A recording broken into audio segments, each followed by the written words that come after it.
Veja no ICL Notícias, segunda edição. Liberdade aos golpistas. Justiça da Itália acata recurso e rejeita a extradição de Carla Zambelli. Com a decisão, a ex-deputada deve deixar a cadeia. Divórcio antes do casamento? Relação de Ciro Nogueira e Flávio Bolsonaro estremece e presidente do PP evita defender 01. Nem Michele salva. Pesquisa Datafolha aponta vantagem de Lula e mostra mulher e filho de Bolsonaro com o mesmo desempenho. O ICL Notícias, segunda edição, está no ar.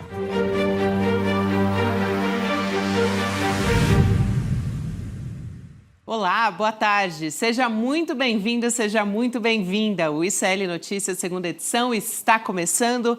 Estamos ao vivo em todos os nossos canais. Sexta-feira, chegou, gente, dia 22 de maio de 2026. Quero dar aqui o meu boa tarde especial para o Rio Grande do Sul, para a Pop TV, que passa a integrar também a rede de retransmissão do ICL, com presença em Porto Alegre, região metropolitana e também na cidade de Bento Gonçalves. E vou dar boa tarde também para os meus parceiros aqui de bancada. Fábio Chape, boa tarde. Bom te receber, querido. Muito boa tarde, Gabi. Muito boa tarde, Chico. Estamos aí. Boa tarde a todos e a todas. Hoje é Pop TV? Pop TV. Opa! Comunicação regional, Chico, fazendo a diferença aqui, aproximando do debate bacana, nacional. Não, Pop TV eu já conhecia, é maravilhosa. É isso, tá junto. Bravo povo do sul do Brasil. Bom demais. Chegando no jornalismo do ICL, se você também quiser chegar junto com a gente na retransmissão, escreve um e-mail lá pra gente, retransmissão@icl.com.br. Faça parte da nossa rede de parcerias. A gente está divulgando aqui todos os dias, né, Chico, os nossos parceiros. Vamos formar aquela maior rede do país. Já vamos chegar a 1000. Imagina? 1000 emissoras retransmitindo no país inteiro? Essa aí a gente dobra a meta depois. Opa! Bom, gente, sexta-feira, a gente está num clima um pouco mais ameno, mas a notícia que abre esse programa é completamente absurda e vem da Itália.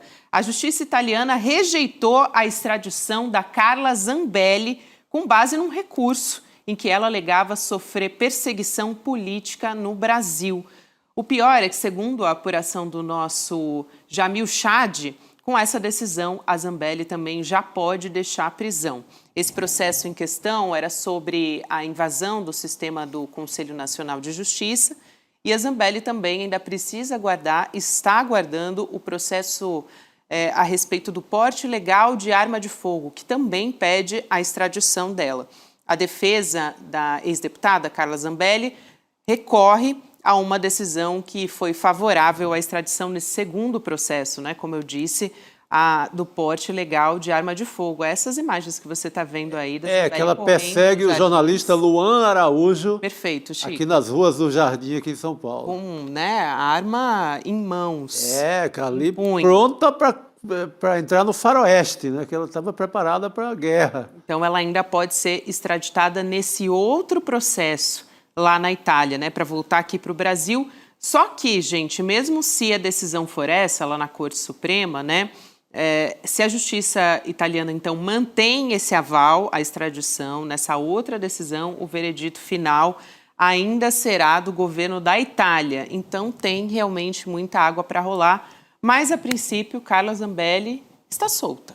Olha, eu acho que não leram direito. Eu só vejo a possibilidade. Alguém errou ali na tradução, porque o processo é um absurdo. Ela entra no sistema de justiça do Brasil e ela emite uma ordem de prisão para um ministro do STF.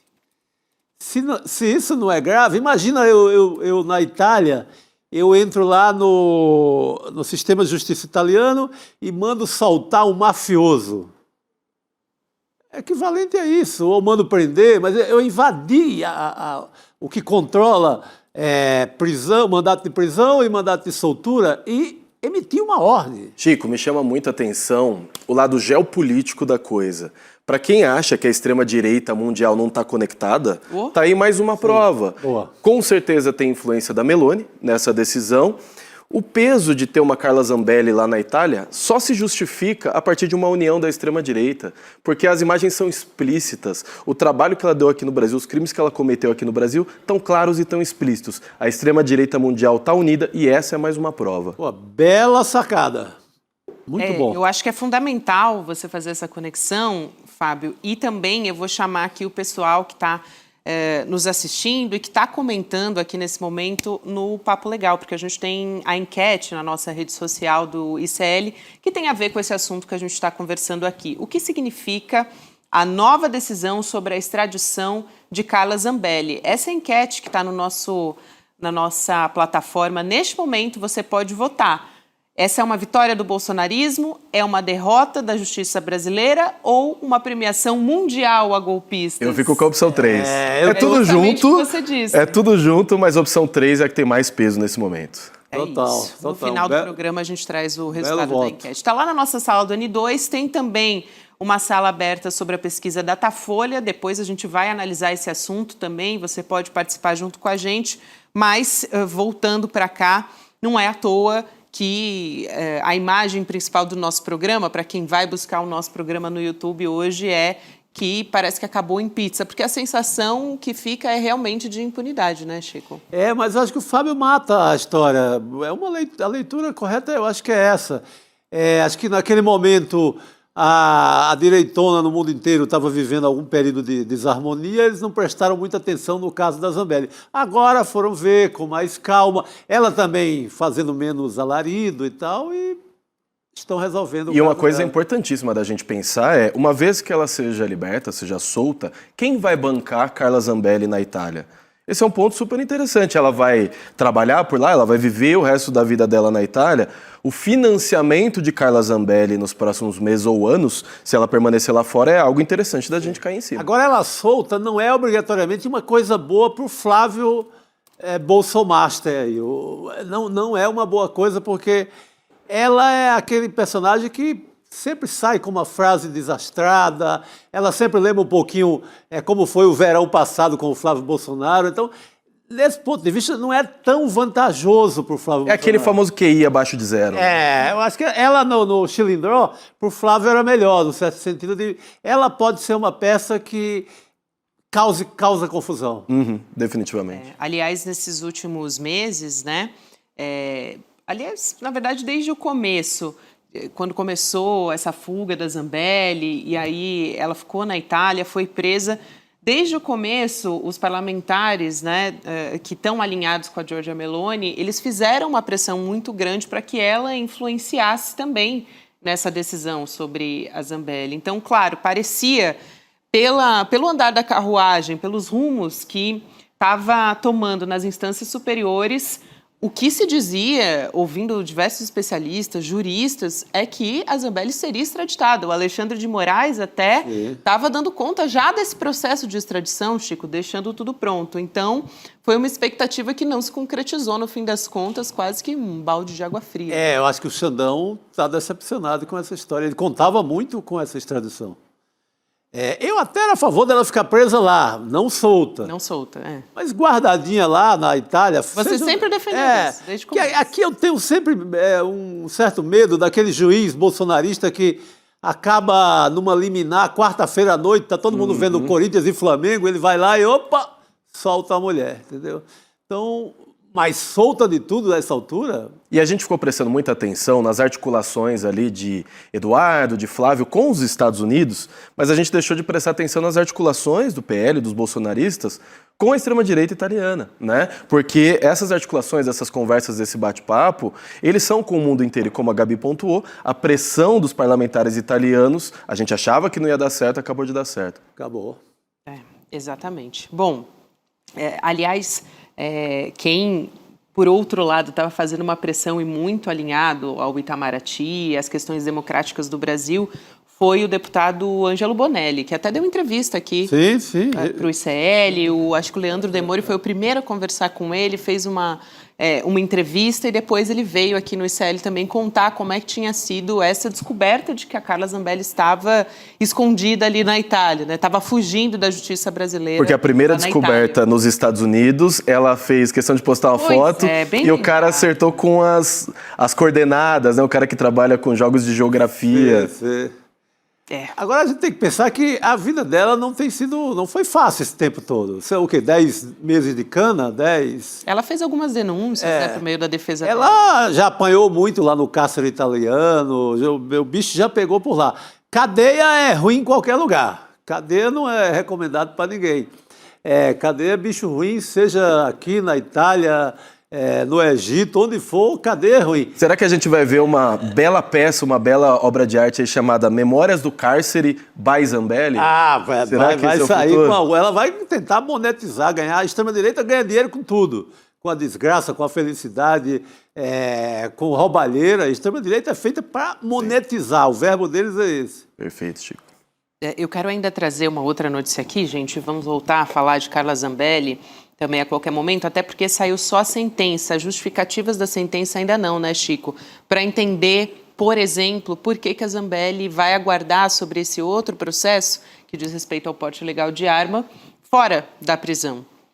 Que ainda tem essa resposta para sair. Mas a sentença é essa, nesse momento, até uma apuração do Jamil Chad, que a gente trouxe aqui, mas a justificativa para isso, entender na plenitude de onde vem essa decisão, o que eles encontraram, né? Que dizem que encontraram erros processuais de outras instâncias no processo. Às vezes são erros técnicos também. Pode Inclusive ser. da tal da tradução juramentada.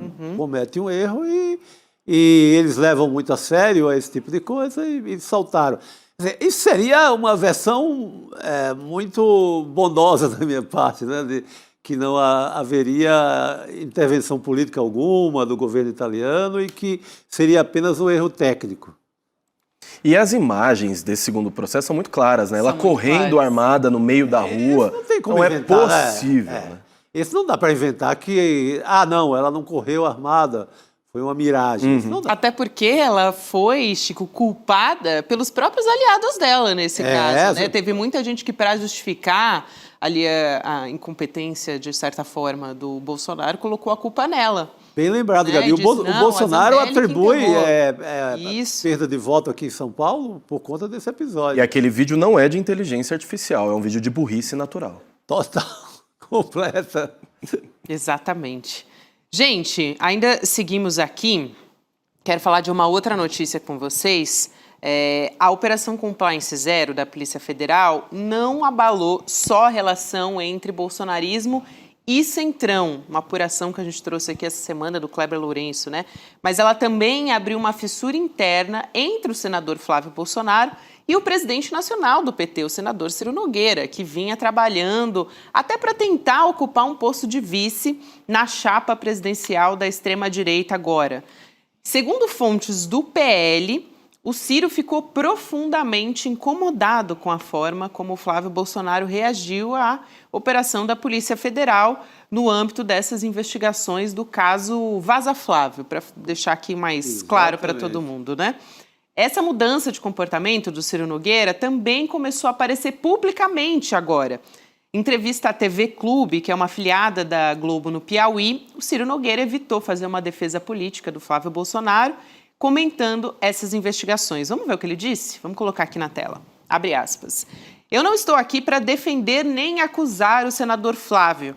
Ele tem que ser investigado, como todos, como eu estou sendo. E se for inocente, que seja, lógico, reconhecida a sua inocência. Se for culpado, tem que pagar exemplarmente. Então não disse, né, aquela máxima dos parceiros, aliados políticos, né, de eu confio no fulano, ele tem uma história X, Y, uma biografia Z. O que é uma injustiça, nada disso. Mas ele está pagando na mesma moeda. O Flávio é muito covarde com o amigo na hora que o Ciro começa a entrar no inferno. É de família, né, Chico? É total. Eles abandonam, largam ali na beira da estrada. O Flávio, zero manifestação, nada de apoio, mandou nenhuma cartinha, nada. Ao contrário do que fez convocaram, né? Veio até aqui em São Paulo, veio na casa dele cumprimentá-lo, segundo ele, acabar o namoro e tal.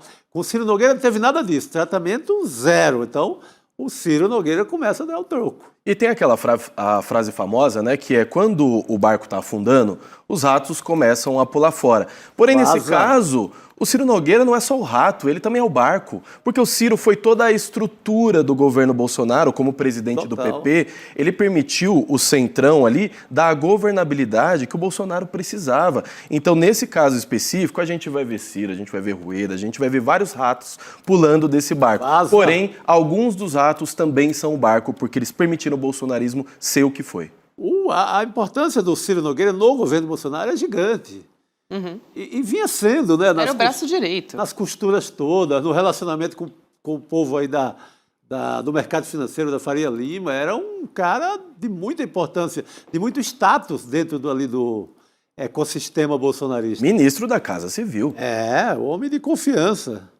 Homem de confiança e que também agora aparece falando publicamente sobre isso, né? Outro que está fazendo de tudo ali para distanciar, além do... Tem o Ciro Nogueira, tem o Tarcísio de Freitas, que já evitou aparecer, né, em evento público com o Flávio Bolsonaro. Quem está fazendo de tudo para se distanciar também é o Ronaldo Caiado, pré-candidato à presidência pelo PSD. Ele deu uma entrevista para a TMC e disse que esse episódio atingiu a credibilidade do Flávio e abriu uma discussão sobre a viabilidade do senador como o nome da direita. Vamos abrir aspas aqui para ele, colocar na tela também, para quem nos acompanha. Então, Caiado diz o seguinte: hoje, candidato à presidência da República não pode ter a presunção de inocência. Seria este o melhor candidato a representar a centro-direita no Brasil? Ou seria o candidato encomendado para realmente fazer aquilo que o PT deseja no segundo turno? O momento do Flávio é extremamente delicado. Ele já foi até mais, vamos dizer assim, firme do que o Ciro Nogueira foi, né? E eu achei ele generoso, né? Falar que o Flávio representaria a centro-direita, né? O Flávio Bolsonaro representa a extrema-direita. A extrema-direita. Eu sei que nessa eleição, gente, a gente tem o Dark Horse e o White Horse, né? O Caiado aí é o nosso homem. É o White Horse e o Dark Horse.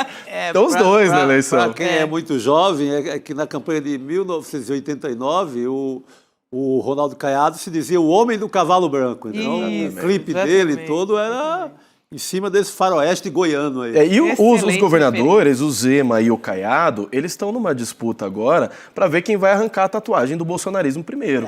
O Zema foi mais enfático ali, né, na semana passada, agora o Caiado está começando também. As pesquisas vão ditar muito o tom do que eles vão falar, né? Se o Flávio continuar caindo numa próxima rodada de pesquisas, a gente vai ver Zema e Caiado sendo ainda mais enfáticos. Exatamente, eles vão se encorajando conforme os números das pesquisas.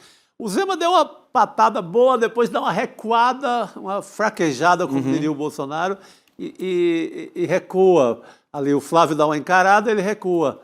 Mas se continua caindo, ele vai para cima. Ele só tem essa chance, tanto o Caiado como o Zema, de subir, que é batendo também no bolsonarismo. E no caso o Caiado, ele tem uma estrutura partidária muito maior e muito mais funcional para trabalhar para ele do que o Zema, né? Então talvez o Zema precise ser ainda mais agressivo, né? A gente vai ver aí nas próximas semanas qual vai ser o comportamento deles, mas está interessante de ver se pega para capar entre eles. Sim, importantíssimo. Agora, eu ainda acho pouca a queda do Flávio, porque cara, o sujeito recebe 61 milhões do banqueiro que mais roubou no Brasil em todos os tempos. E só cai ali 7, 8 pontos, sabe? Ainda está pouco. As pesquisas mostram que o Datafolha diz que 64% já tomaram conhecimento. Ouviram falar. Ainda falta, ainda tem uma margem, né? Vamos ver quando 90% tiver conhecimento da história, qual é realmente a erosão, o buraco que vai ficar na candidatura do Flávio. E ver uma movimentação também que eu acompanhei durante a semana, os votos que saíram do Flávio não necessariamente estão indo em peso para os outros candidatos, eles estão indo também para o não sei. Então, o eleitor da direita ali, ele fica perdido nesse momento, não tem um candidato nesse momento para ser do bolsonarismo, né? A gente sabe que estão sondando até Cleitinho, Michele, Tereza Cristina, Cleitinho do Republicanos, eles estão completamente perdidos e parece que o Flávio tem um prazo de 15 dias para conseguir ressuscitar. Derrubou o marqueteiro ontem, caiu, vamos ver como eles vão se movimentar a partir de agora, né? Derrubou o marqueteiro e ele próprio está deixando os aliados bem chateados, né? Desinformados e chateados. Desinformados, exatamente, Fábio. Imagina só, né? Você ter ali uma negociação de mais de 100 milhões de reais com o banqueiro mais sujo do país.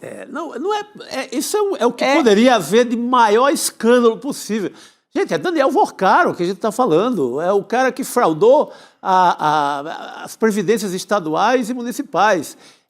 Ao pegar esse dinheiro, o Flávio Bolsonaro está pegando dinheiro de roubo de idoso. E lembremos, são 8 celulares do Vorcaro. O Flávio Bolsonaro, até 2 semanas atrás, em tese não estava no radar. Foi um nome novo. Então esses 8 celulares do Vorcaro, eles têm muitas surpresas para trazer para a gente ainda. A extrema-direita pode se danar muito no caso Bolsonaro. Veio muita coisa. Ainda tem muita coisa para rolar, gente. Acho que nem o Flávio Bolsonaro no começo, na primeira reportagem, ele já sentiu o baque, mas acho que ele não imaginava que o Intercept Brasil ainda ficaria soltando outras na sequência, e acho que vem mais por aí, porque os repórteres lá do Intercept, eles continuam nessa apuração, estão recebendo, inclusive, denúncias, então...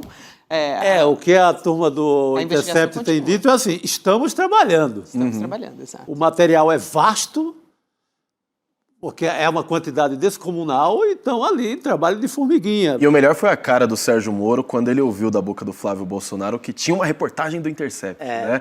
Ele ouve Intercept e o Sérgio Moro já fica maluco. E lembra a reação do Sérgio Moro também? Deprimido nas imagens. E a reação era, não é nada disso, isso é falso e tal. Aí depois tem que aparecer do ladinho do Flávio Bolsonaro, segurando a mão dele até o final, Chico. Ninguém solta a mão de ninguém, Gabi. Ninguém solta a mão de ninguém. O Moro está disposto a seguir com fé depois disso, com a família Bolsonaro. Depois disso já era.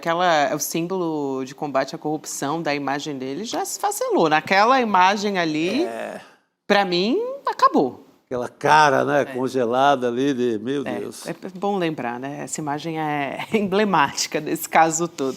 Agora, gente... Eu quero trazer uma outra manchete aqui sobre aquele ex-policial militar, André Porciúncula. Lembra dele? Se você não se lembra, calma que a gente vai... Me acompanha aqui que eu vou explicar para vocês. Ele é dono de uma casa de 3.600.000, comprada por um fundo ligado ao advogado do Eduardo Bolsonaro.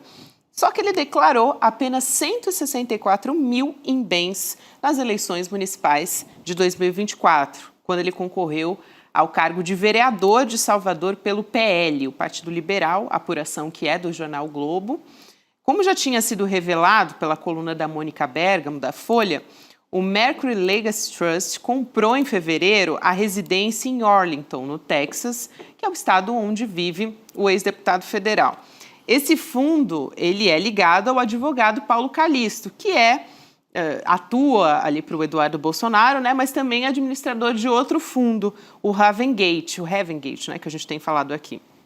E ele recebeu esse fundo parte dos 61 milhões de reais injetados pelo Daniel Vorcaro, dono do Banco Master, para a produção do Dark Horse, né, a pedido do Flávio Bolsonaro. Então, Porciúncula, ele é apontado por aliados do Eduardo Bolsonaro como uma espécie de representante operacional do ex-deputado nos Estados Unidos. Ele atuou, caso você não se lembre, no governo Bolsonaro, era o braço direito do Mário Frias, que era o secretário da Cultura, né? E é o idealizador desse filme sobre o ex-presidente também, o Dark Horse. A gente viu reportagens do Intercept Brasil sobre isso. Só para lembrar também, a Alice Maciel esteve com a gente aqui no N2 nessa semana, e o Porciúncula também foi aquele que recomendou o uso de mais de R$1 bilhão da Rouanet para projetos pró-armas. Então é bom a gente lembrar da biografia das pessoas, né? Exatamente. Trazer essa biografia. Mas a Polícia Federal investiga o destino dos recursos repassados ao Ravengate pelo dono do Master por suspeitar, que parte deles foi transferida, na verdade, para custear a estadia, as atividades de lobby do Eduardo Bolsonaro nos Estados Unidos. Fábio, o ex-deputado nega, diz que vive numa casa alugada, que não fica em Arlington, e o André Porciúncula foi procurado, mas não respondeu. Só para trazer aqui o outro lado também, antes de passar para a sua análise. Mas que figura, né? Que figura. Me chama muita atenção que o ICE, a Polícia da Imigração nos Estados Unidos, pega latino pobre e tá pegando sem dó. Esse tipo de vagabundo ainda não aconteceu nada, né? Então, o que a gente viu na ligação e com essas casas aparecendo, esse dinheiro aparecendo, qual foi a destinação dele, é que o malandro deu golpe no outro malandro, né?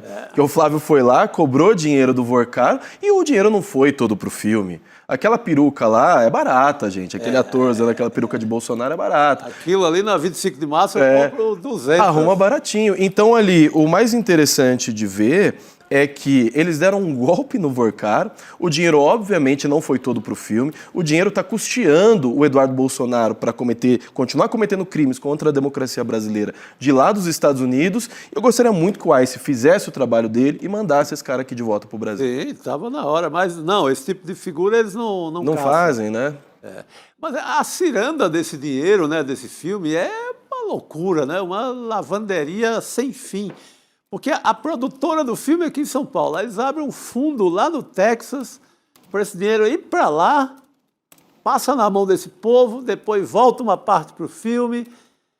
Aí na produtora, a dona da produtora tem uma ONG, ali uma ONG amiga do prefeito de São Paulo, Ricardo Nunes.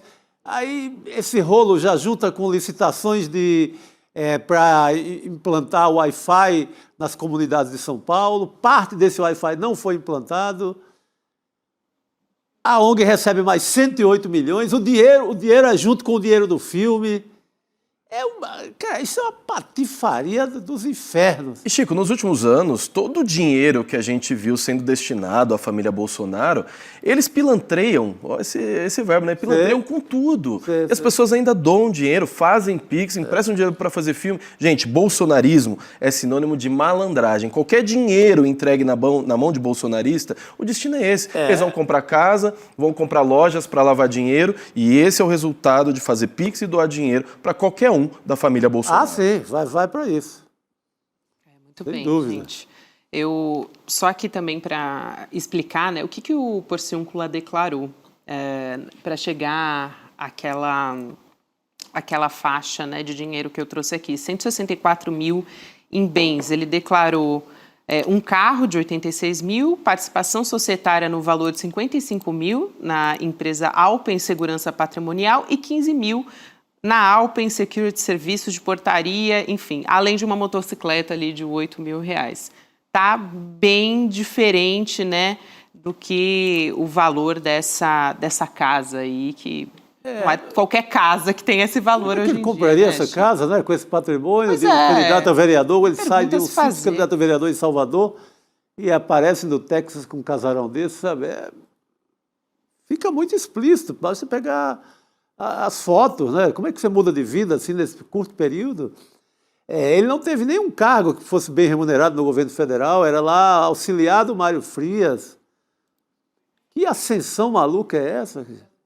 É isso, e justo eles, que tanto criticaram a cultura, que tanto criticaram as leis de incentivo aos artistas aqui no Brasil, estão sendo pegos exatamente financiando um filme com dinheiro sujo, com dinheiro de pilantra.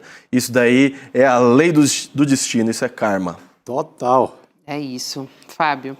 Agora, eu queria aqui aproveitar a sua presença, que hoje vocês viram que o Fábio está um pouquinho mais de tempo no programa. Daqui a pouquinho vem o Rodrigo Viana também. Mas, eu não sei se você está sabendo, Fábio, que a gente teve a primeira edição impressa da nossa Revista Liberta, né? Que é a revista semanal digital do ICL. Excepcionalmente, a gente traz uma edição especial, que é da série Bandidos de Farda, que é a reportagem capitaneada ali pela Juliana Dalpiva, o Igor Melo, Shirley Alves e Chico Otávio, que tem grandes revelações sobre o arquivo secreto do coronel Ciro Etchegóin. Agora também foi reconhecida a Juliana, né, Chico, pela Comissão de Desaparecidos da Ditadura. Enfim, um trabalho exemplar, excelente. E a gente tem a primeira edição física dessa revista que reúne todas essas reportagens. Então você pode ter acesso a ela, tá em promoção especial de lançamento. Eu vou pegar aqui a revista mais uma vez. Boa, né? não, essa aí é para guardar. Olha né? que eu não conhecia ainda. Lindíssima. Coisa maravilhosa. Ui, olha, quase caiu a revista. É para você ter ali guardado com carinho. É muito linda mesmo. E assim, Porque tem gente um que gosta de material... ver o documentário, tem gente que gosta de ver em outro formato, e tem gente que é da leitura ali. Então, essa Pois é, revista tem E é muito bom papel para aqui. desconectar um pouquinho do digital, né? Pega a revista em papel, senta no Ai, eu sofá, começa a ler, desliga um pouquinho essa coisinha aqui que é o celular, faz sempre bem, né? Sempre, Fábio, sempre. Que linda. Eu sou Ó, pessoal, tô pegando a revista aqui, o suspeita. material muito bom. Hein? É assim, de alta gramatura, me disseram esse Altíssima. papel, a diagramação tá impecável também. Então vai lá em icl.com.br/liberta, você pode ir atrás da sua revista especial, impressa, e também pode assinar a revista Liberta, né? Porque vale Por muito favor. a pena. Toda semana a gente tem comentaristas, né, analistas fixos, os nossos colunistas da Liberta, e também os convidados que comentam os assuntos mais importantes, né, analisam os assuntos mais importantes da semana. Chico Sá, Muito bom. aliás, você já foi assim, já bastante frequente, né? Já entre os passei nossos muito. colunistas. Vou voltar em breve. Muito bem. Vamos nessa? Bora. A Cris Serra está com a gente para repercutir uma Simbora. denúncia gravíssima contra o governo de Eduardo Leite, no Rio Grande do Sul. Vou dar boa tarde para a Cris e também, junto com ela, a deputada estadual pelo PT Gaúcho, a Laura Cito. Deputada, bem-vinda. E Cris, boa tarde mais uma vez. Boa tarde, deputada e todos. Boa tarde, queridas. Boa tarde. Olha só, a deputada teve acesso a uma proposta para a construção de empreendimentos de luxo com 200 milhões de reais de recursos do fundo destinado às vítimas das enchentes do estado. A deputada diz que o governo do Eduardo Leite planeja criar um programa para subsidiar juros para a construção de condomínios de luxos, de resorts, hotéis na cidade de Gramado e Candiota. A gestão do Eduardo Leite está alegando o seguinte, que todos os projetos ligados ao programa estão em fase de análise e que, por isso, não houve ainda nenhum repasse aos empreendimentos citados pela Laura Cito. E, além disso, o governo do Rio Grande do Sul argumenta que o uso dos recursos está alinhado às diretrizes do fundo, que incluem não apenas as ações emergenciais, mas também estratégias de recuperação econômica. Eu quero ouvir a deputada sobre isso, mais do que nunca, que está por dentro de todos os detalhes dessa história. Por favor, Laura. Então, uma boa noite. Aqui no Rio Grande do Sul já está escuro, né? Queria agradecer o espaço para que nós possamos repercutir uma denúncia que é tão estruturante do nosso processo de reconstrução. Nós tivemos em 2024, pós-enchente, a criação do Plano Rio Grande. A partir do momento onde o governo federal nos concedeu a suspensão do pagamento da dívida com a União, esse valor passou a ser depositado num fundo. O fundo Plano Rio Grande, o FUNRIGS, que é o nosso fundo, para subsidiar, financiar as políticas de reconstrução do nosso Estado, estruturais, da recuperação econômica, enfim, né? A partir disso, valores que nós repassaremos à União passaram a ser depositados nesse fundo, que foi rendendo, e uma série de ações, projetos puderam ser submetidos a este fundo, que é gestado por um comitê técnico que avalia os projetos. A Secretaria de Desenvolvimento Econômico criou, em 2025, um programa, o Prograntur, que é um programa que visa subsidiar juros para grandes investimentos no ramo turístico. Até aí, ok. A questão é que 200 milhões de reais do FUNRIGS passaram a ser depositados na Agência de Desenvolvimento Econômico do Estado do Rio Grande do Sul, a InvestRS, que é a responsável, junto com a Secretaria de Desenvolvimento Econômico, por selecionar projetos que poderão receber esse aporte com os recursos advindos do FUNRIGS. Então, apesar da nota do governo do Estado do Rio Grande do Sul dizer que esses valores ainda não foram repassados, isso, digamos assim, que é 30% de verdade, porque os recursos já saíram do FUNRIGS, foram pagos no dia 13 de janeiro de 2026. A agência InvestRS, nós inclusive temos e publicamos os extratos do depósito, e agora os 6 projetos selecionados, que vocês inclusive estão aqui mostrando algumas imagens, eles estão nas últimas etapas da análise técnica, para que eles possam receber, portanto, esse aporte. São 6 projetos que foram selecionados, né? Entre eles, o Kempinski Laje de Pedra, em Canela, o Clube Med Gramado, em Gramado, né? O Hotel Terroir 31, que fica em Candiota, além do Costana Frontier Resort, o Hard Rock Hotel Gramado e o plano de expansão do ecossistema Instituto Caldeira. Então, esses 6 projetos receberão esse aporte de 200 milhões de reais para impulsionar a área turística. Aí se abrem 2 tipos de questionamento e assim devolvo a palavra para vocês, né? O primeiro, esses empreendimentos, mega empreendimentos, um deles tem pista de esqui, fábricas dentro privativas, hotéis privativos, uma das áreas, inclusive, é maior que o Parque Ibirapuera, em São Paulo. Então, são empreendimentos de altíssimo luxo. Tive, inclusive, durante as investigações desse tema, visitando um deles, e a pessoa que nos levou para conhecer usou uma frase, eu disse, isso aqui é relacionado à elite. Ela me olhou e disse, isso aqui é relacionado à elite da elite. E eu marquei muito essa frase porque, para mim, ela caracteriza o que são esses projetos. Então, para mim e para a população gaúcha fica nítido. Bom, é adequado utilizar recursos da reconstrução para financiar megaprojetos? Será? O artigo 1 do decreto que criou o FUNRIGS diz que esses recursos serão aplicados, para recuperação, para ações necessárias de enfrentamento às consequências sociais, econômicas e ambientais decorrentes dos eventos climáticos ocorridos em 2023 e 2024, que foram as nossas enchentes, né? E nenhum desses empreendimentos estão localizados em regiões, em cidades, em espaços que foram atingidos. Tampouco os seus investidores são pessoas que foram atingidas pelas enchentes, enquanto nós temos milhares de demandas da reconstrução ainda postas no Estado. Cris, por favor. Estou aqui estarrecida, né? Bom, deputada, de fato a denúncia é importantíssima.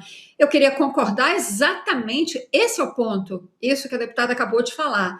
Depois daquela tragédia, com as pessoas ainda hoje com dificuldade de retomar as suas vidas, né, tem saído muitas reportagens por causa dos 2 anos da tragédia, mostrando que tem pessoas que, por conta própria, tentam reconstruir a sua casa, ainda estão no aluguel social, ou ainda moram de favor, né, não conseguiram recuperar uma moradia decente.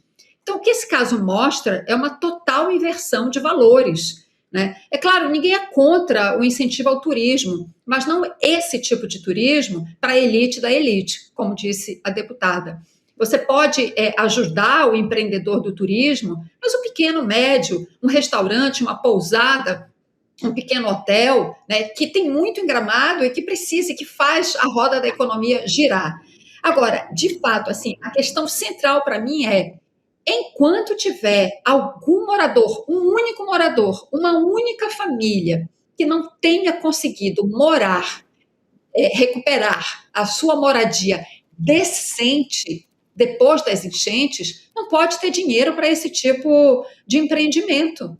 Né? É uma inversão de valores. O dinheiro público é para ajudar os mais vulneráveis, quem realmente foi atingido por aquela tragédia, que não é apenas uma tragédia climática, ambiental, é uma tragédia também que mostra que o poder público não fez a sua parte em prevenção. Desculpem se eu me estendi no comentário, né, mas é para a gente, de fato, situar aqui o contexto, né, do que a gente está falando. E aí eu queria perguntar, deputada, claro que você, me permita chamar de você, que você é muito jovem, você, claro, que percorre o Estado e que conhece muito bem a situação das pessoas atingidas, né? Queria que você trouxesse para a gente um pouco, então, para contrastar, né, com esse tipo de investimento que o governo estadual quer ajudar, né, o que você tem visto ainda de pessoas ainda sem conseguir ter recuperado totalmente a sua vida depois das enchentes.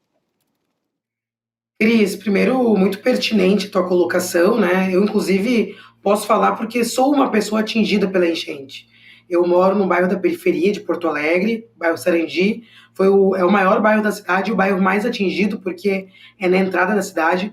Ficamos 41 dias fora de casa, e no meu bairro, assim como em vários lugares atingidos, muitas pessoas conseguiram acessar os programas federais de moradia, pelo Minha Casa Minha Vida, que teve uma modalidade especial da compra assistida, para que nós pudéssemos, de maneira mais célere, as pessoas acessarem um local seguro para habitar, mas algumas pessoas, por questão de renda, não conseguiam se enquadrar no programa, porque, enfim, é um programa nacional e tem um recorte. Então, a utilização dos recursos do FONRIGS poderiam, por exemplo, ir para conseguir sanar estas moradias das pessoas que não se enquadravam no programa.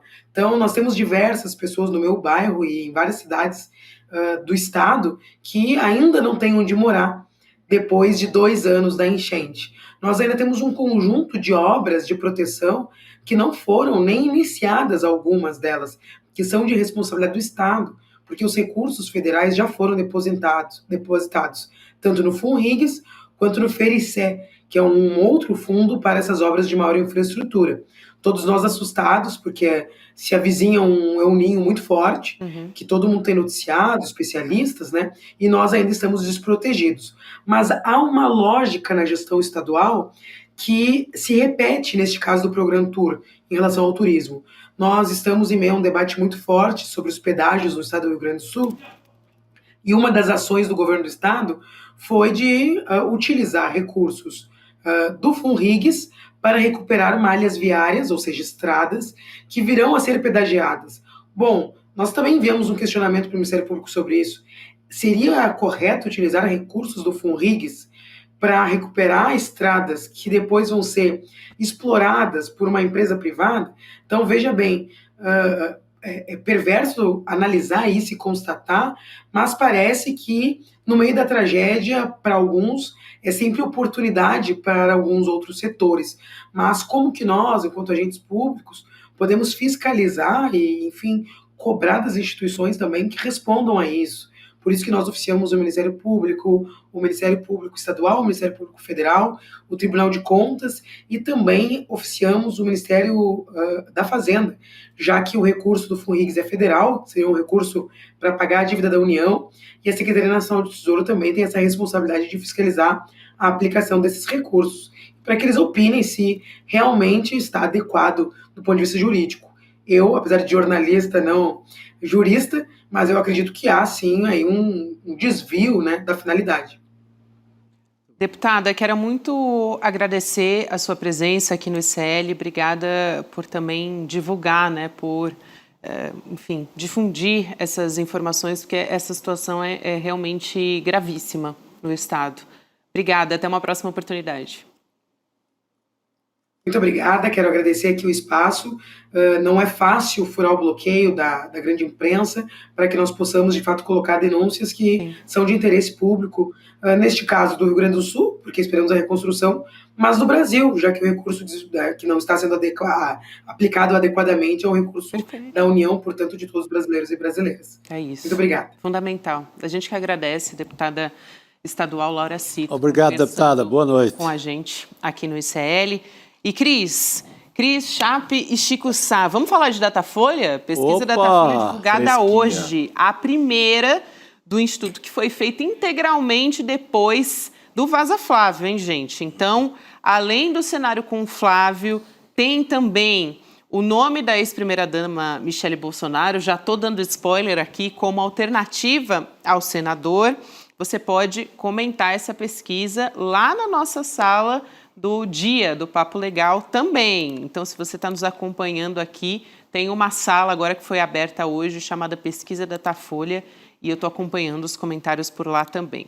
Só para trazer antes as informações sobre a pesquisa, sempre tenho que trazer, gente. Ano eleitoral, foram entrevistadas 2.004 pessoas entre os dias 20 e 22 de maio, margem de erro de 2 pontos percentuais, para mais ou para menos, e nível de confiança de 95%. Mas vamos ao que interessa. No primeiro turno, o Lula ampliou de 3 para 9 pontos a vantagem sobre o Flávio Bolsonaro, marcando 40% e o senador 31%. No segundo turno, o Lula também leva vantagem. A gente vai olhar aqui na tela, a nossa equipe preparou. Então, no segundo turno, Lula com 47% e Flávio com 43%.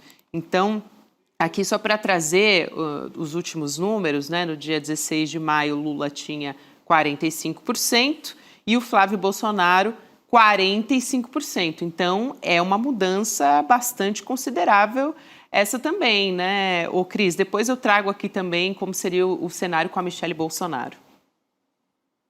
Sim, é um descolamento importante, né? Aquele empate, de fato, aquele empate técnico estava muito incômodo, muito perigoso. Esse descolamento reflete bem essas últimas informações. Eu não conhecia, adorei Vaza Flávio, que a Gabi Eu tenho falou. chamado assim. Vaza, Flávio. Vaza Flávio, porque tem muitos significados, né? Entenda como então, preferir. exato. Então, esse descolamento é importante e isso ainda eu acho que vai depurar mais, né? Porque à medida que esse caso todo vai sendo ainda mais conhecido e a imprensa fala mais, né? Nem toda a imprensa fala com a mesma intensidade e tudo mais, mas, enfim, a tendência é esse assunto ainda se aprofundar, né? E novas revelações vão surgir ainda do escândalo. Eu acho que isso ainda não acabou, né? Eu acho que precisa explorar melhor, né, a hesitação dele ao negar, né, a participação dele. Não, ele não nega a participação porque ela é óbvia, né? Mas a hesitação dele ao explicar as razões dos contatos dele com o Vorcaro. Eu acho que isso tudo ainda vai sedimentar mais, né? E aí pode ainda haver um aumento maior. Vamos ver, então, se isso tem fôlego para causar um distanciamento maior, né? Agora, também sabendo que, claro, né, a extrema-direita, apesar lá da confusão lá no campo de publicitário da campanha do Flávio, mas eles têm, sim, uma atuação, né, muito intensa nas máquinas digitais e eles sempre vêm com a contranarrativa e sempre vêm de uma maneira muito forte e conseguem também conter um pouco, né, o efeito, o estrago que tudo isso poderia fazer. Então, é um estrago bom, né, importante, que se amplie, né, e que o campo progressista consiga se contrapor sempre a essa contranarrativa, né, da campanha do Flávio Bolsonaro. Chico e Fábio, eu vou passar para vocês. Posso só trazer os números da Michelle Bolsonaro? Aí vocês podem comentar tudo. Por favor, que eu não sei porque que entra na pesquisa, se ela diz que não é candidata... Ela diz que não é. Ninguém coloca ela como candidata, nem o próprio bolsonarismo. É intrigante saber por que ela está na pesquisa. Não pode ser, qualquer um pode entrar. Ela nunca se declarou. Eu e você, Chico, vamos entrar na pesquisa, não é? Eu voto. Eu voto também. Isso é isso, vamos fazer uma confusão lá, né? Porque qualquer um pode entrar sem ser candidato. Exato. Também tinha o Bolsonaro, né? Uma época aí que apareceu. Tinha até o Bolsonaro preso e tal. Mas aí agora a gente tem, então, no segundo turno, Lula venceria 48% e a Michelle Bolsonaro teria 43%. Então, de qualquer forma, ela parece com o mesmo percentual do Flávio Bolsonaro, né? É até interessante de olhar que, apesar de o Flávio ele tá todo enrolado campanha há aí... muito tempo. Não, ele está em campanha há muito tempo, né? Ela não está, ela já apareceria assim. E na segunda-feira, quando saiu a Atlas, essa é a Datafolha, né? Quando saiu a Atlas na segunda-feira, o pessoal do Flávio queria impugnar a pesquisa. Isso. Eles começaram a bater na Atlas porque a Atlas teria apresentado o áudio, né, no final da pesquisa. Eles vão ter que impugnar todas a partir de agora, né? Porque a distância em todas as pesquisas estão confirmando o que a gente viu na Atlas segunda-feira. Exatamente, Chico. Então, o que a gente está vendo, na verdade, é uma repercussão do que pode acontecer. A minha expectativa é se isso ainda vai piorar conforme se difundir cada vez mais. Tem um potencial, 36% das pessoas não viram nada, não sabem nem o que aconteceu. Sim. 64% souberam de alguma forma. E tem aquele dado, né, dos que atrelam já o Flávio Bolsonaro, que a gente viu na Atlas, né? Exato. Assim, falta conhecimento ainda desse vídeo, porque de uma forma ou de outra, 64% souberam, a maioria. Mas tem um vasto campo aí de 36 para saberem, tomarem conhecimento, e os próprios 64% terem um entendimento maior, porque só é muito naquela de, ouvi falar, sim, eu vi. Então, acho que tem campo ainda para ampliar essa erosão, esse estrago em cima do Flávio. Tem campo e tem a possibilidade de novos desdobramentos. E né? com diversidade de mídia, né? Porque a gente teve áudios até agora. Sim. Faltam vir vídeos, vir fotos. A gente vai ver o próprio Flávio, ele citou durante a semana, pode ser que surja ele já fez uma defesa preventiva de um vídeo. Uma vacina. Né? A vacina, porque ele sabe que esse vídeo vem à tona. Então, com esse entendimento e essa compreensão do escândalo, porque é um escândalo muito fácil de compreender. Uhum.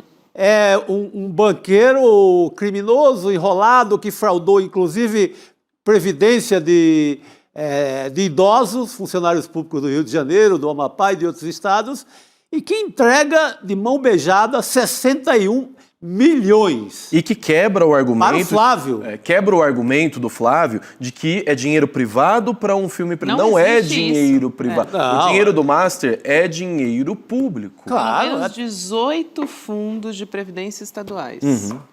Senhor Ibanez, Cláudio Castro, todos estavam lá. Todo mundo estava dentro da parada. Ô, Cris. Então tem campo mesmo, a Cris está certa. Sim, e, ô, Cris, só para trazer aqui, acho que vale a pena, um percentual da AFAS, mas acho que mostra o percentual ali que já está entendendo, já está atrelando o Flávio Bolsonaro ao caso Master, né? Então tem ali quase 52% dizendo evidências na opinião da pessoa, né, que há evidências de envolvimento direto do Flávio Bolsonaro com o escândalo do Banco Master, e também a percepção do grupo político que está mais envolvido nesse esquema. Antes, os aliados de Bolsonaro apareciam com 28,3%, saltou para 43,3%. Então, inverteu. Antes tinha ali aliados de Lula, com 39,5%, que caiu para 32,8%. Então, eu acho que ainda tem campo também para construir essa virada, sentido, né? Sim. Tem campo, sim, Gabi. Agora, sim, o Flávio está num esforço agora muito grande de tentar esvaziar esse noticiário, evidentemente, porque está aí o resultado negativo para ele. Agora, ele pode ter o feitiço pode virar contra o feiticeiro, né, como se diz, porque ele está tentando um encontro com o Trump nos Estados Unidos, né? Eu acho isso... assim, meio que um tiro no pé, sabe? Porque outras pesquisas, a gente comentou já aqui outras vezes, mostram que o embate do Lula com o Trump é positivo para o Lula, né? Lula cresce aos olhos, né, do eleitor quando ele tem um embate com o Trump, que é uma figura muito ruim para o país, né? Como é ruim para o mundo, aliás. E aí o Flávio Bolsonaro articula um encontro com o Trump para mostrar, olha, como eu estou bem articulado com o Trump, como eu sou poderoso, né? Eu acho que pode ser uma grande besteira que ele está fazendo, mas quem sou eu para alertá-lo, né? Tem aquele velho ditado, quando você vê o inimigo, o seu adversário errando, você fica quieto, deixa ele errar mais. Então vamos deixar o Flávio errar mais. Perfeito. Mas a Casa Branca não confirma que tenha havido nenhum contato, Cris.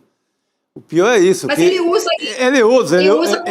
Sim, ele usa bem. Ele tem explorado isso como uma cortina ali há 2 dias, só fala nisso. E não aprenderam, né? Porque no ano passado... Exatamente isso que você comentou, Cris. No ano passado, quando começou o tarifaço e aquela bronca do Trump com Lula e tudo mais, antes de eles se encontrarem, né? Ali o Lula subiu.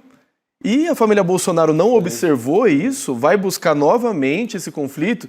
E se duvidar, o Trump vai terceirizar isso, vai colocar o J.D. Vance para falar com o Flávio, vai mostrar que ele ainda não está no nível de sentar ali ao lado do Trump para bater um papo. E o Lula esteve. E me parece também que para o Lula, tanto o embate com o Trump, quanto a foto com os dois sorrindo, em ambos os casos é positivo, porque o Trump atacou o Brasil. Sim. Se o Lula defende o nosso país, isso é positivo para os brasileiros. Se o Lula vai lá e consegue uma negociação interessante com o Trump e os dois sorrindo na foto, olha lá, ele fez o trabalho de presidente dele. Então a melhor coisa que o Flávio poderia fazer é sair de perto do Trump, mas eles não aprendem, né?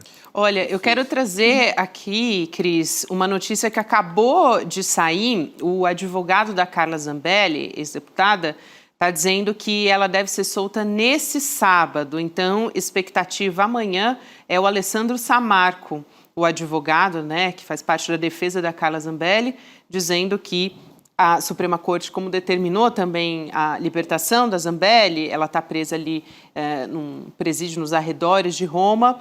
Ele disse que ela vai ser solta amanhã, sábado. Para quem está chegando agora no N2, a Justiça da Itália anulou hoje, nessa sexta-feira, a extradição da Carla Zambelli ao Brasil, naquele caso envolvendo o CNJ, né, em que ela foi condenada por invadir o sistema do Conselho Nacional de Justiça. Ainda está em curso e que envolve a extradição o outro processo que é por porte ilegal e ameaça com arma de fogo. Então, esse ainda não há uma decisão sobre isso, ela ainda pode ser extraditada nesse outro caso. Então, temos atualização aqui do caso da Carla Zambelli.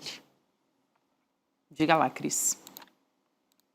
Essa notícia aí, a primeira, né, relacionada ao caso do hackeamento do sistema do CNJ, isso, enfim, é decepcionante, né? Sim. Porque é um caso que a justiça brasileira julgou devidamente, com provas, testemunhos, etc, etc. Mas, enfim, ela conseguiu, vai ser solta, enfim, a gente aguarda, né, tudo ser feito de acordo com o devido processo legal, seja aqui no Brasil, seja lá. Mas eu volto a dizer, é decepcionante porque o processo aqui no Brasil foi sim muito bem conduzido, tem provas, etc. E fica muito ruim porque dá a impressão também, né, que a justiça italiana se deixou convencer por aqueles argumentos também furados da defesa da Carla Zambelli, que ela é vítima de perseguição política, né, que aqui ela não teria condições de ficar presa, que seria um risco à vida dela, à saúde dela. Desculpa, gente, meu cachorro aqui quase derruba aqui a iluminação, perdão. Então, CL Pet. Enfim. Ele viu a foto da Carla Zambelli e ficou meio irritado aí, tentou partir para cima, Cris. Mas, enfim, só para resumir isso, né, que é decepcionante. Agora, como a Gabi bem lembrou, tem outro caso e a gente espera que as coisas fiquem devidamente esclarecidas. O que eu acho, só meu ponto muito rápido para encerrar, é que, assim, espero que isso não deixe transparecer, enfim, ou não crie uma imagem, né, na justiça italiana, né, de que as coisas aqui não são feitas devidamente. E ela fala, era isso que eu estava falando quando o Afonso, meu cachorro, me interrompeu. Maravilhoso. Afonso, um dia eu mostro a foto dele para vocês. Também. Me perdi. Não, eu voltei. É que aqui ela não tinha condições de ficar presa, porque ela poderia correr risco de vida, a saúde. Ela alegou uma série de problemas de saúde, né, que até então ninguém sabia, né? Aí, quando ela foi presa, de repente apareceram muitos problemas de saúde. E não é assim, né? Nós temos aqui, sim, o devido processo legal, a nossa justiça funciona muito bem e as condições carcerárias são as condições carcerárias que a gente tem aqui no Brasil e que, se ela efetivamente tem um problema de saúde, certamente isso seria bem atendido. Enfim, vamos aguardar aí o próximo caso, né, que a gente ainda vai saber o que a justiça italiana vai dizer. É isso. Ainda dá tempo da gente falar mais de Banco Master aqui, a respeito do Daniel Vorcaro, envolvendo delação, envolvendo troca de advogado. O advogado José Luiz Oliveira Lima, ele deixou a defesa do dono do Banco Master e a decisão teria acontecido de comum acordo. É isso que está sendo alegado, né? A mudança acontece na mesma semana em que a Polícia Federal rejeitou a proposta de delação premiada, acabou também de ter a reportagem publicada na semana passada do Intercept Brasil, o pai dele foi preso, enfim, acontece muito rápido, né, esse caso. Então, agora o Vorcaro indicou que ele está disposto a contar mais detalhes, entregar mais personagens envolvidos na negociação com a Procuradoria-Geral da República, né, então ele também aceitou subir de 40 para 60 bilhões de reais o valor a ser devolvido. Esse é um outro aspecto. A PGR deve adotar critérios mais rígidos para avançar nessas negociações e a sinalização é de que qualquer acordo vai ter que apresentar informações muito consistentes para passar, para prosperar. A defesa do Vorcaro agora passa a ser comandada pelo criminalista Sérgio Leonardo. ele é próximo do Daniel Vorcaro e já fazia parte da equipe, mas ele atuava mais nos bastidores. Agora fica com ele essa defesa. Cris, então, acho que o importante também da história é essa questão da delação, né? Sim. Vai ter que entregar, não tem essa de escolher nome, senão não vai para frente. Ele tinha apresentado um rascunho, gente, que não tinha Ciro Nogueira, nem tinha Flávio Bolsonaro. Aí as coisas vão estourando e a PF vai vendo como era vagabunda aquela proposta de delação. Nem essa história do Flávio Bolsonaro ele pretendia contar. Uma história de intimidade total, uma história de 61 milhões. E fora o valor, né, Chico? Ele prometeu devolver 40 bilhões. Só que aí, como não deu certo a aprovação da delação dele, já pulou para 60. Então ele ia continuar com 20 bilhões ali, tranquilo, e outros bilhões que ele tem escondido, né? A questão do Juca aí é interessante porque dá para ver que os operadores da justiça brasileira, eles têm suas picuinhas, né? A elite da elite da elite do judiciário brasileiro, porque o Juca aparentemente não se dá nada bem com o André Mendonça, já é de tempos, e não é nada bom para o Vorcaro você ter um advogado que não se dá bem. Falando no André Mendonça, eu me lembrei de uma informação aqui, né? Ele também autorizou, na tarde ele tinha autorizado, né, a volta para a cela especial, né? Exatamente, do Vorcaro para uma cela especial, que é a mesma cela que ficou o Jair Bolsonaro lá na Polícia Federal, porque o Vorcaro tinha voltado para uma cela comum, até muita gente havia dito que esse foi o primeiro sinal ali de que a delação subiu no telhado. Agora, o Vorcaro deve voltar para uma cela que eles chamam de Estado Maior, né? Sala de Estado Maior. O que pode ser um sinal, Gabi, de que ele colocou algum tempero a mais nessa próxima delação. Né? Melhorou a proposta. Cris. Eu acho que o Vorcaro aí ele tem um fator de pressão muito grande para retomar a proposta de delação, né? Claro que vocês já comentaram, e é certo, ele estava entregando muito pouco, né? Muito pouco. Estava escondendo o jogo, né? Ele não estava entregando as joias da coroa, como era o caso do Vaza Flávio. Precisou ver o Intercept, o Intercept fazer o Vaza Flávio. Mas o Vorcaro tem um fator de pressão, porque no acordo que estava sendo negociado, uma das garantias que ele teria ao fazer o acordo, né, se fosse aceito e encaminhado, o acordo incluiria uma garantia de proteção aos parentes, aos familiares dele, Vorcaro.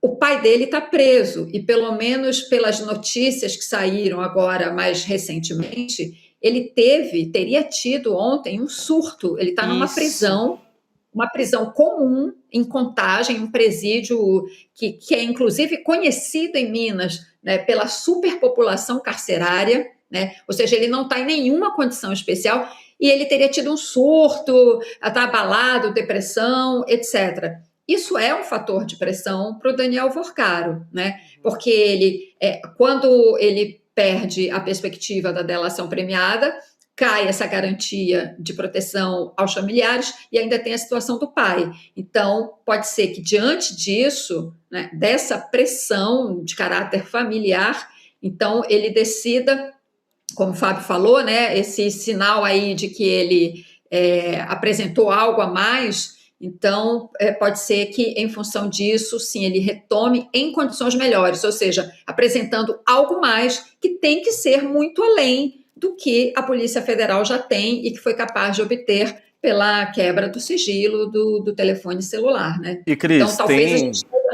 tem também o primo e o cunhado, o Fabiano Zettel, né? Então, tem outros elementos da família dele aí envolvido e essa pressão familiar, como a Cris comentou, definitivamente vai levar ele para uma delação mais ampliada. Mas se a Polícia Federal, Procuradoria, STF, assim, tivesse juízo mesmo, ia ver que não precisa dessa delação.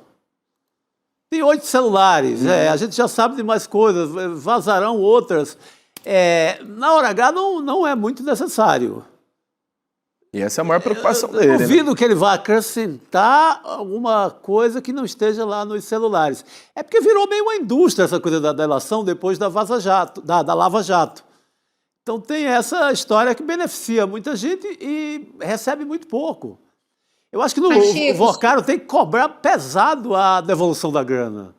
Isso é o mais importante. Pois é. Mas então, isso, Chico, é claro, a Polícia Federal tem muitos elementos, mas às vezes também os dados que ela obtém dos celulares, ela, em relação a alguns detalhes, alguns personagens, ela precisa de outros elementos, ela precisa fechar a história, e aí entra Uma confissão, né? Sim, sim. uma confissão, se ele comprova, porque no inquérito, a Polícia Federal tem que apresentar provas, né? Tem que ter evidências. É importante a comprovação para que ela possa, inclusive, indicar qual é o tipo penal, né? Quais são os crimes, porque são vários, não apenas em relação ao Vorcaro, mas em relação a outras pessoas, que podem aparecer em conversas ali no celular, mas você precisa entender melhor o contexto, se efetivamente se algo que foi conversado ali aconteceu de fato, foi concretizado, caracteriza crime, então eu posso apresentar no inquérito, indiciar essa pessoa pela prática de determinado crime. Então, a delação é importante nesse sentido, ela complementa. Agora, claro, também pode acrescentar coisas que não estão ali nos telefones. O tamanho dessa teia criminosa do Daniel Vorcário é tão grande, é tão tentacular, né? Tem tantas ramificações que eu considero a delação um componente importante. E esse outro que você falou, Chico, o acordo de delação inclui a devolução. Esse cara precisa devolver dinheiro, gente. Sim. É possível, né? Então, por isso que eu acho que a delação ela tem um papel aí, sim. Fundamental. Cris, bom demais ter você aqui com a gente nessa sexta-feira. Bom final de semana, minha querida, para você e para o Afonso. Um beijo. Cuida do Afonso aí. Adoramos. Tá bom. Participação especial. Obrigada, Cris. Até mais. Falando em participação especial, quero chamar aqui um convidado muito especial, o professor Castro Rocha. Opa! O momento mais aguardado da nossa sexta-feira, segundo a nossa audiência aqui, né, que votou outro dia na nossa enquete. Professor, boa noite, bem-vindo. Boa noite, Gabi, boa noite, Chico. É Fábio, não é, Fábio? Fábio. Acertei? Boa noite, Fábio. Prazerzaço, professor. Prazer. Professor, vamos lá falar desse climão que as mentiras do Flávio Bolsonaro deixaram dentro do PL, com os aliados dele, né, do bolsonarismo. Tem uma apuração que foi desenvolvida na coluna da Juliana Dalpiva, a gente vinha falando sobre isso, mas a Ju foi lá e trouxe ali os bastidores, né? Segundo a apuração da Dalpiva, o Flávio ele foi questionado por colegas de partido pelo menos 2 vezes, se ele conhecia, se ele tinha alguma relação com o Daniel Vorcaro, e ele sempre negou. Só que aí veio a reportagem do Intercept, o vazamento dos áudios também, revelando uma relação assim de irmãos, né, de brothers, uma intimidade, enfim. E isso pode ter acabado de vez com a confiança dessa turma aí no Flávio, né, professor? Não só dessa turma, Gabi. Porque sejamos realistas, sejamos muito realistas. Ninguém no PL ficou surpreso. Se alguém do PL, se o Valdemar Costa Neto disser estou chocado e perplexo com a novidade, nós sabemos que é mentira. Agora, para o eleitor médio do Bolsonaro, para os evangélicos que apoiam Bolsonaro, a notícia é surpreendente e muito desagradável. Repito, para a cúpula do PL, isso, se eles não sabiam do ponto de vista factual exatamente quanto que eles tinham batido na carteira do Vorcaro, porque o que a família Bolsonaro fez, falemos português claro, o Flávio Bolsonaro roubou o ladrão, o Flávio Bolsonaro tirou e colocou no bolso 61 milhões de reais do Daniel Vorcaro. Para o PL, Gabi, não é uma surpresa. A surpresa pode ser o valor, a visita na casa do Daniel Vorcaro depois da prisão, com dinheiro pago pela Câmara dos Deputados, ou seja, por nós, mas as tenebrosas transações não surpreendem. Agora, para o eleitor médio e, sobretudo, para os evangélicos, é de fato uma notícia importante e relevante. E, professor, você comentou, né, sobre essa preocupação da campanha de não perder eleitores à direita, porque a gente tem falado muito, né, aquele eleitor indeciso, esse tá migrando, pelo menos nessas pesquisas de agora, eles estão super preocupados de perder o eleitor de extrema direita também, né? Porque... E, Fábio, tem uma questão importante. Desculpe, Chico, pode falar. Por favor, já vai no jogo aí, professor. Tá. Isso ajuda a esclarecer, talvez, um comportamento do Romeu Zema que chamou atenção. Porque no início da campanha, o Romeu Zema mostrou-se excessivamente à direita, à extrema-direita mesmo. E muitos de nós chegamos a pensar que poderia ser uma espécie de arranjo. O Romeu Zema assumiria o papel do radical, o que daria ao Flávio Bolsonaro uma condição de moderado. A mídia corporativa, inclusive, durante um tempo, ensaiou chamá-lo de apenas Flávio. E, Fábio, eu propus aqui para o Chico e para a Gabriela, assim como teve um rei dos francos chamado Pepino o Breve, que nós chamemos o Flávio Bolsonaro de Flávio o Breve, nesta campanha. E dessa forma, o Romeu Zema faria uma espécie de contraponto. Mas, com a fragilidade da candidatura do Flávio Bolsonaro, não é impossível que o Flávio Bolsonaro perca votos na extrema-direita para Caiado, pela questão da segurança pública, e para o Romeu Zema, que já se declarou como uma espécie de Mr. M da privatização. Ele vai privatizar, segundo ele, rigorosamente tudo. Isso de um lado. Agora, de outro lado, uma coisa muito importante, que há esse conjunto de mentiras do Flávio Bolsonaro, uma atrás da outra. Gabi, nós também não temos o direito de nos surpreender, porque nós acompanhamos durante 7 mandatos como deputado federal o Jair Messias Bolsonaro usar o mesmo método. Uma mentira atrás da outra, e ele chegou ao Palácio do Planalto. A questão central é que nessa uma mentira atrás da outra, eu não acho que ele vai perder, Chico e Fábio, ele não perde voto entre os bolsonaristas radicais. Não. Entre os bolsonaristas radicais, existe uma palavra que tudo explica, que é IUPT. Mas o Flávio Bolsonaro roubou 61 milhões de reais.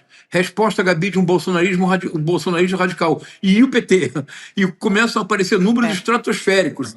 No Petrolão foram trilhões de reais. Sempre tem esse delírio. O problema real para o Flávio Bolsonaro é que de 30% a 35% do eleitorado, dificilmente ele cai além disso.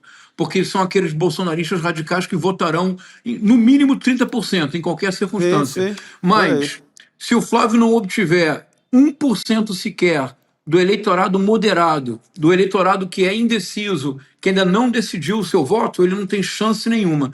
Se isso acontecer, as perspectivas do presidente Lula melhoram substancialmente para, talvez, pensar no primeiro turno. Vitória no primeiro turno. Eles devem estar contando muito com a Copa do Mundo para que as pessoas esqueçam, né, o que aconteceu, os vazamentos, os áudios. A gente precisa contar muito com o tipo de mídia que a gente acredita que é de continuar fazendo essas investigações, continuar esses vazamentos, porque a Copa do Mundo está aí. Para algumas pessoas começarem a esquecer, basta o Brasil ter uma boa performance ali, né? Sim, não, aí eles contam com esse anestésico aí da Copa. Mas eu acho que hoje a rede social, a marcação é muito mais em cima, não é? É diferente naquele período que você tinha as grandes mídias, as grandes TVs, e com 100% com Copa, e não tinha nada no paralelo. Hoje você tem esse massacre de rede social, ele não deixa esquecer de tudo. Mas eu fico sempre pensando, Chico, na questão da vacina. Teve a vacina, já tinham as redes sociais, ele não deixou as pessoas se vacinarem, falou que iam virar jacaré, e mesmo assim, 22 funcionou, teve um efeito grande. Mas eu acho que a barreira deles é esses 30% aí. 30% dificilmente baixam, porque aí a turma do detergente, a turma do celular na cabeça, a turma das 72 horas, rezar para pneu, é essa turma barra pesada que não vai mexer sob hipótese alguma. Pode ser a foto do Chico, Flávio Bolsonaro com o dinheiro na mão, que não vai mexer nada. Mas vejam o paradoxo interessante, Gabi. Se por acaso, de fato, o Flávio Bolsonaro contar com 30% assegurados, independentemente das condições de temperatura e pressão, não vamos contar para ninguém, pessoal, só entre nós 4 aqui. Isso é uma ótima notícia para o presidente Lula. Sim. Porque isso significa que há uma cristalização de votos num candidato que não terá mais condições, em tese, a política volátil, tudo pode mudar. Hoje, dificilmente o Flávio Bolsonaro consegue 2% entre os indecisos, devido a este escândalo. E se por acaso, de fato, ele cristalizar 30%, não nele, Flávio Bolsonaro, mas no nome Bolsonaro, mais uma vez isso torna a disputa presidencial muito mais favorável para a reeleição do presidente Lula. A questão central hoje, real, a questão verdadeira, é que para o Palácio do Planalto, para o projeto da reeleição do presidente Lula, e de novo, só entre nós aqui, Gabi, é muito importante que o Flávio Bolsonaro não desista da candidatura. Ah, É muito sim. importante que ele leve a sua candidatura até o final. Importantíssimo. Gente, eu estava aqui, enquanto vocês estavam, né, trazendo as suas análises, estava olhando, a Carla Zambelli acabou de divulgar um vídeo. Ela foi solta. Lembra que eu comentei agora há pouco que um advogado deu uma Acabei de ver entrevista lá no G1, né, na Globo, dizendo que ia ser amanhã, sábado? Ela já está solta. Inclusive, Isso. aqui a gente já tem uma publicação em que ela está falando aqui, o irmão dela, Bruno Zambelli, né, que está aqui se pronunciando nas redes sociais, não consigo conter emoção nesse momento, tal, enfim, e dizendo que a família dele nunca deixou de acreditar. Diga, professor. Eu justamente antes de entrar, entrei até na Rai Uno para ver nos jornais italianos. Ao que parece, a confirmar-se, foram 6 juízes numa audiência fechada. O advogado de defesa da Carla Zambelli não estava otimista. A própria Carla Zambelli imaginou que seria extraditada. Ao que parece, o argumento que realmente pesou para o tribunal italiano, e veja que coisa para o Brasil, é que o advogado expôs da maneira mais gráfica possível as condições do que seria estar na prisão na Colmeia, em Brasília. E ao que parece, o que levou os juízes italianos a não aprovarem a extradição foram as condições indignas, abaixo da condição mínima da dignidade humana dos presídios brasileiros. É terrível, não é, Gabi? Pois é, e agora ele publicou, o irmão da Zambelli, nas redes sociais, ele que também é político, né? Mas ele é deputado estadual na Assembleia Legislativa de São Paulo, né? Mas também está publicado já nas próprias redes sociais da Carla Zambelli. Ela é salva por uma coisa que ela não defende, né? Que ela defende piores condições de cárcere, ela defende zero direitos humanos, então ela é salva pela contradição dela mesma. Mas o que bolsonarista pediu de direitos humanos nos últimos tempos não é brincadeira. Eles estão mudando. E eu fiquei reflexivo se a Carla Zambelli gravando esse vídeo assim que ela sai da prisão, não é novamente a Carla Zambelli com uma arma na mão e apontada para ela mesma. Sim, porque a capacidade dela de fazer um vídeo que jogue contra ela é muito grande. Ela vai aprontar. Até você lembrou aqui que se descobriu o paradeiro da Carla Zambelli quando ela faz uma gravação nos Estados Unidos, claro. E uma pessoa nas redes sociais, né, alguém genial, conseguiu cruzar os dados ali com o mapeamento de onde ela estava para dizer exatamente onde estava a Carla Zambelli. Se eu sou um repórter, eu nem ia querer saber da condição dela. Eu já perguntaria sobre o caso do Flávio. Excelente. Já era o primeiro teste.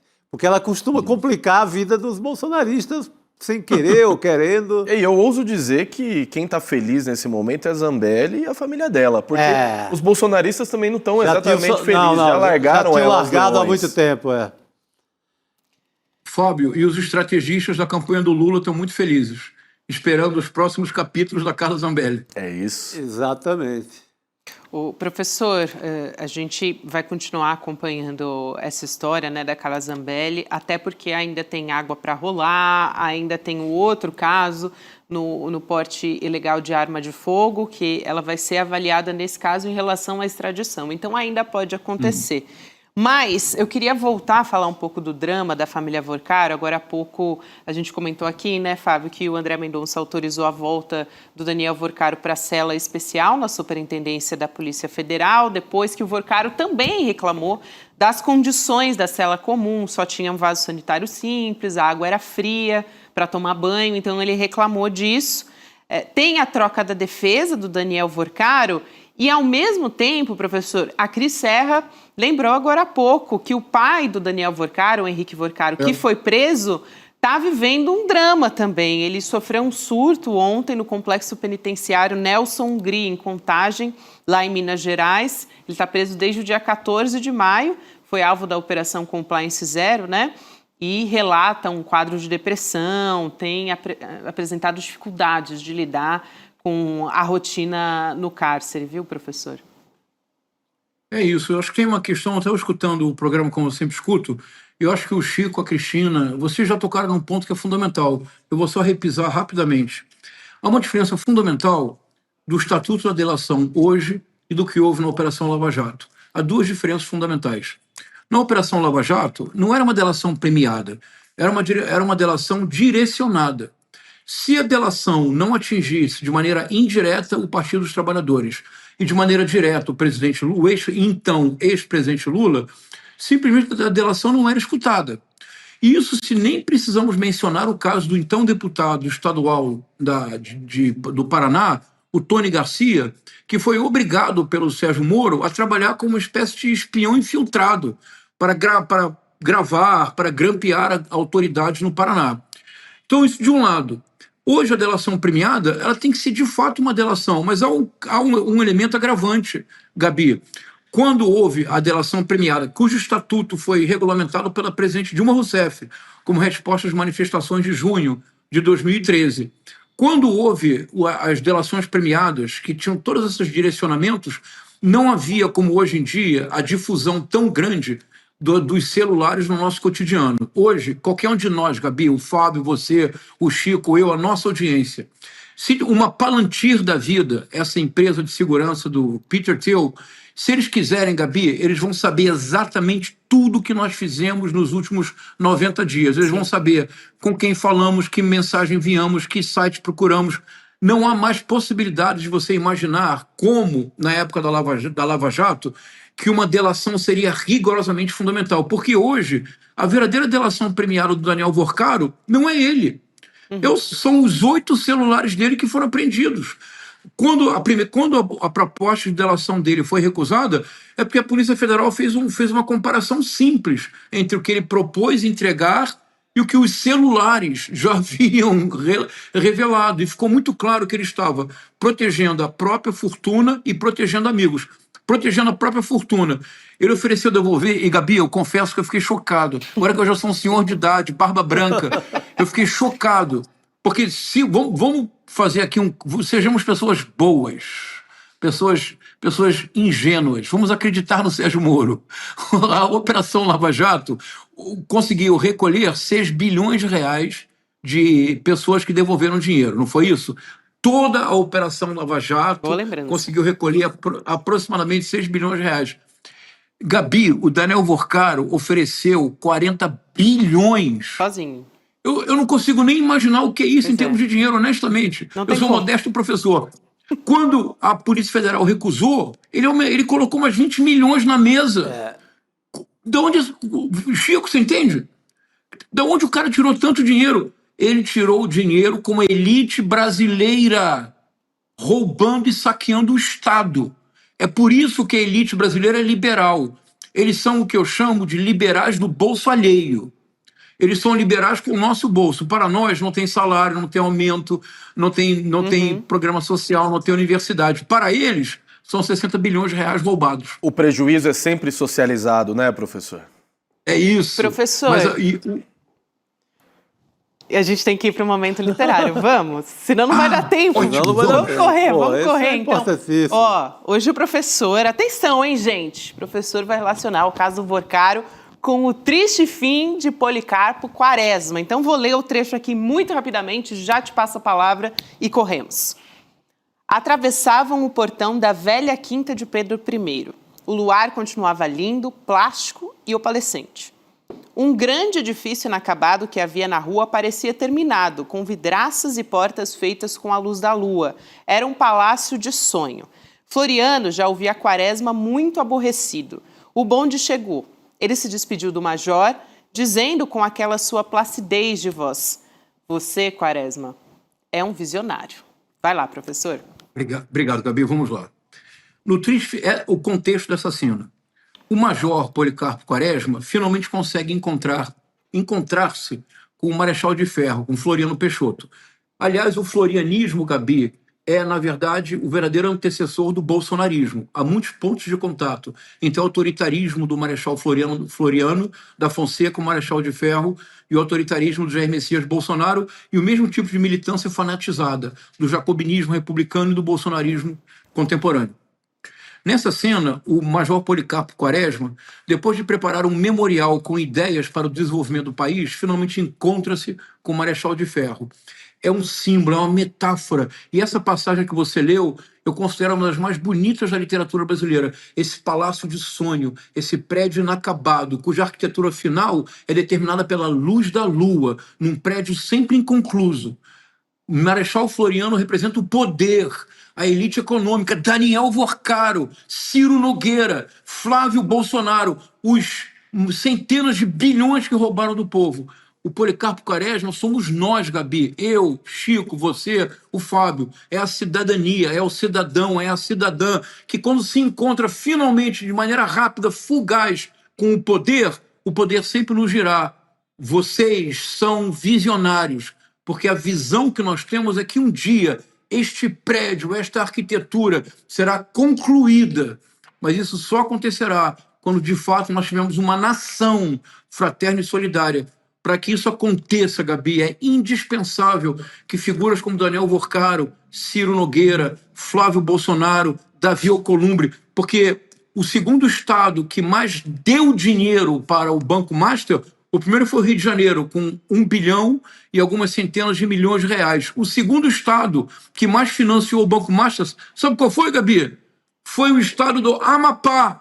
A Associação dos Funcionários Públicos do Amapá investiu 400 milhões nas letras do Banco Master, embora a Caixa Econômica Federal tenha dito não, isso é um absurdo. E por que o fez? Porque o presidente da Associação dos Funcionários Públicos do Amapá mandou fazer. Mas quem é o presidente? Foi o tesoureiro de Davi Alcolumbre. Quem o colocou no cargo? Davi Alcolumbre. Nos 400 milhões de reais roubados do Amapá, as digitais do nosso bailarino favorito, Davi Alcolumbre. Essa passagem com essa luz da lua que completa um prédio inconcluso, o prédio jamais será concluído. A arquitetura será sempre uma arquitetura precária, enquanto nós não tivermos cidadania e uma nação. Para isso, punir os responsáveis e dar força aos cidadãos, que nós finalmente tenhamos olhos para ler o memorial e ouvidos para escutar a voz do Major Policarpo Quaresma. Ah, professor, que excelente. Maravilha. Muito obrigada. Eu vou para minha sexta-feira, assim, estarrecida com essa Bela leitura.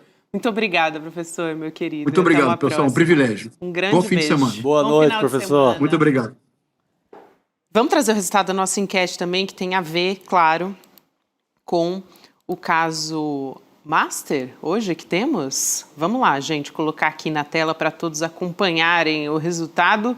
Junto comigo, se vocês puderem aproximar para a míope, muito obrigada. E, na verdade, hoje é Zambelli, né? É verdade. O que significa a nova decisão sobre a extradição de Zambelli? Temos 79% votando premiação mundial a golpistas.